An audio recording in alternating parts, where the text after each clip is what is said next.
jo vaig a contar-vos sobre el meu retrobament amb la llengua, és a dir, amb el valencià. A casa mai s'ha parlat valencià, sempre ha sigut en castellà, tant amb els meus pares com en general amb la meva família i amb els meus amics.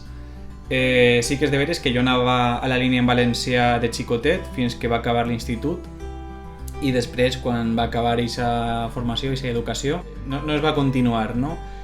Però poquet a poquet, al llarg del temps, perquè clar, ja la vaig abandonar bàsicament, no la feia servir per a res, i amb el temps, no sé, l'anar recuperant, no? En petits moments, ja siga quan vaig començar a treballar en l'Ajuntament de Sagunt, doncs jo crec que ahir va ser com el punt, no? El canvi de preocupar-me o d'interessar-me més per parlar el valencià. És que era un ambient on tots parlaven valencià, entre els companys de feina parlaven valencià i tota la comunicació que jo havia de fer era en valencià. Aleshores havia de fer aquest esforç, no? Per a millorar la meva redacció, la meva dicció, en fi, bàsicament havia d'utilitzar aquesta llengua i era la meva ferramenta per a treballar.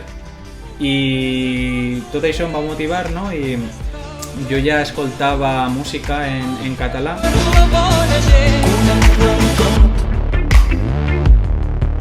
De la comunitat em trobaràs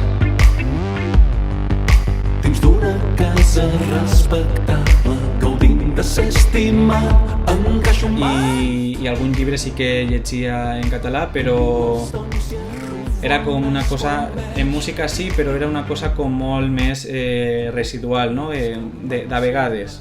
I a poc m'ha anat interessant i em vaig treure el mitjà, després el superior, i ara jo crec que és com una part fonamental meua que m'agrada molt i que valore molt en les persones del meu voltant i de les que conec i de les que estic coneixent, perquè, no sé, jo crec que és una cosa molt bonica, no? El retrobar-te amb les teus arrels.